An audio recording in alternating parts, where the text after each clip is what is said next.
Spare a few minutes. No problem. Well, I don't think I need to introduce this young man. My name is Samuel Dellenberg. Definitely not tall enough for that. Today. Anybody got anything, or is he good to go? All right, you guys got nothing? Cool. Good. It looked like you were having fun out there. Were you having fun? Yeah, it was a good time, man. It's always great playing the game with kids. You know, they're so innocent. They're so open to learn, and they play the game the right way, man. They just play fun. What is the right way? To have fun, man, to have a blast, you know, not think too much. I think when people think too much and take the game too seriously, you lose that aspect of the game, the fun aspects. You know, a lot of times in the league, guys take the business aspect and think about that constantly, and it kind of ruins you after a while. You know, it's a lot of pressure, a lot of stress if you just think about the business and oh man, I got to make this amount of money, if I got to do this for my contract, instead of just playing the game and having a good time out there and letting the chips fall where they may. How do you make it fun? How do you kind of put the business aspects to the side? You study, you play like a kid. You go out there and you run as fast as you can. You tackle as hard as you can. You celebrate after plays. You play it like you did as a kid, man. You know, you shake hands, you slap guys on the butt, you slap hands, and you do all the things that you do as a kid. That's what I like about us in Seattle. We play like a bunch of kids. You know, we're big kids, but kids all the same. This about the secondary right now. Can you just kind of talk about the camaraderie and the chemistry you guys have? Yeah, we you know, Legion of Boom, us back there. We're next weekend. We're all going to Orange, Texas for Earl Thomas's football camp, and then after that, the next weekend we're going to a place called Lake Chelan, and we're really close off the field. We're like brothers, you know, we're like family. And on the field, that allows for us to, like I said, have fun and to play the game like kids. You know, play with your family. You know, you're genuinely happy for the next person when he makes a play. You know, it's not like you're happy just because you're on the same team. It's like, man, you know, I'm so happy for him, his family, you know, for everybody, for our team. And it's so fun. And then when you make mistakes, it's not like a anger. It's more of it's like, you know better than that. You know, it's just, you kind of have a different respect and a different relationship with one another that allows you to play faster and play free. Have you and Cam a chance to have those kind of conversations a lot? The camps are back here. Oh yeah, all the time, man. Bam, Cam, we talk all the time. Us as a group, we have a really open relationship, and he does a lot of friendly fire. You know, friendly fire is when you're going in for a tackle and your teammate hits you, and he's supposed to be your teammate, even though Cam Chancellor hits like a truck. So your back is kind of tight right now. Yeah. When you guys are playing like kids and having fun this year, is Marshawn Lynch going to be a member of that, or are the talks of retirement real? That's the plan. I mean, I don't. He was just there. It seems like everybody has something to say about Marshawn. They were like, he's not coming to minicamp, but then he's at minicamp, and then they're saying he's retiring. I mean, I think he's going to be there. We just won a Super Bowl. I think he'd like to win more. You know, winning's always fun. Winning cures all evil. So I think he'll be there. I was going to say, this is the time of the year where you guys kind of relax before training camp, but you were talking about the different camps that, you know, that you and your teammates are going to in the next couple of weeks. Do you kind of view it as like, you know, a responsibility to kind of give back to, you know, guys that want to do and be where you guys are right now? Definitely. I feel like that's why you've been given these abilities, this relationship, this platform, this talent is to give back, you know, to deliver the message, and whether that's God's message or the message of just getting an education, you know, and pursuing more for your life. A lot of us are from areas that weren't high income, very low income inner city areas, and to be able to go to those places and inspire these kids and be the people who we are. We look at ourselves as regular people, but they look at us as something else. So we're able to give them a better message sometimes than they take from their parents. You know, kids see their parents every day, and we'll say the same thing their parents have been saying, and they'll take it as a great word from us. And so we just try to do everything we can, because you have such respect for this game and those people that you want to do what you can. Has the fame that you got instantly from that post-game interview followed you through the summer, or has that sort of abated? And were you entertained or interested by that reaction? I was entertained, it's still there. Whether it's that or the Super Bowl, or you know, or the Mad Bro thing, you know, it's been a fun ride though, man. And us as a team, when we first came to Seattle, a lot of people said Seattle was like South Alaska. something like that. And nobody really even, knew about him. And now, we got 3 of the top 10 selling jerseys, and a lot more people are starting to recognize our players. Cam is known universally. He probably had the best playoffs of anybody this year, and Russell Wilson, also from this area, is having a great career, having a historic start to his career right now.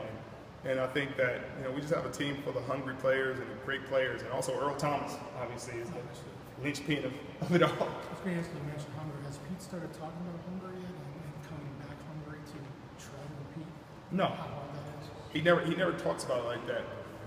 The way Pete approaches the situation, Pete's huge into psychology and understanding how people think. And he told us we were going to win it somewhere mid last year. He said when we win the first one, like you have to get used to winning. He says when they had his preseason #1 and everything, he said he didn't shy away from that. He didn't say, guys, don't read that. He said read them, take it all in, understand that. Be used to that feeling. Get used to being the #1 guy, the guy with the target on your back, and embrace it, and still be able to go out there and punish people. Just because you got a target on your back doesn't mean you can't hunt. And so we embraced that. And then throughout the year, when he saw how the year was going, he was like, we're going to try to make this something special. We're not just trying to go for one. We're trying to go for multiple. So he tried to prepare our minds to get ready to pursue multiple championships and go after it. So he's got us prepared for a long run. Richard, people have strong feelings about you, good and bad. You kind of like that, and how do you deal with it? Oh, I don't really care. I'll tell you the truth. It's been like that my whole life. You're gonna have people that like you and people that hate you. I hate when people are in the middle. So I like that. Either they love me or they hate me. I mean, you can respect that. I mean, and a lot of times, you understand that people don't know you and people never met you. So, I just take it as surface feelings. And because a lot of people I meet, they said, "Oh man, I used to think you were such a terrible guy," and then they're like, "Oh man, I love you. Why do you act like that?" It's like, well, I mean, I wasn't at dinner when they filmed that. I wasn't having dinner when they filmed that. So I mean, it is what it is. It's part of it. Now that you've got the platform, do you feel it's important to talk about social issues? I've always felt like it was important to talk about social issues and to especially issues that I felt like hit close to home. Like the racism issue last year, and then that blew up with the whole Sterling deal now. And I've never, like I said, I never cared about people's opinions. I mean, I give mine, and if you don't like it, you don't like it. If you do, my message is more to influence the kids from the inner city to want more, to pursue more, to have a vision for more, to take the ceiling off of their expectations, and to really want to become something even more than a basketball player, football player, or athlete.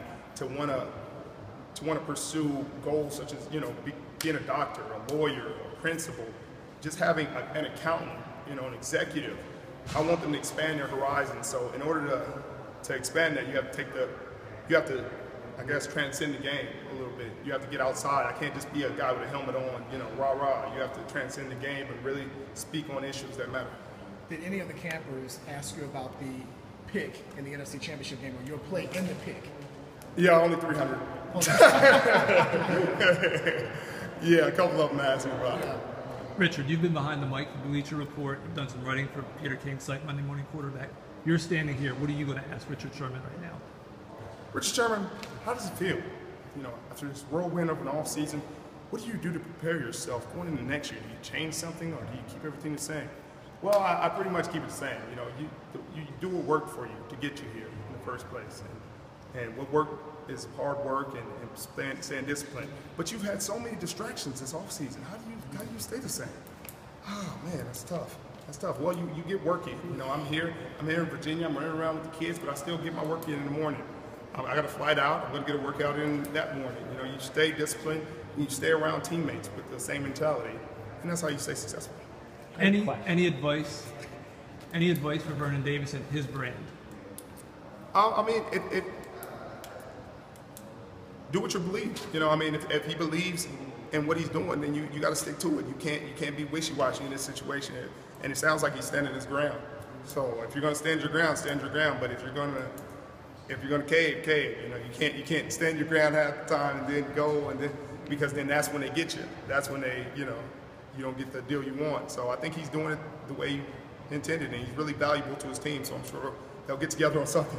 Okay, one more. What makes a great cornerback? Discipline, short memory, obviously, short-term memory, but also an understanding of the game that goes beyond the physical athleticism, understanding of splits, down and distance, the mentality of the coordinator, the portion of the field you're on, the personnel that surrounds you, the personnel on offense.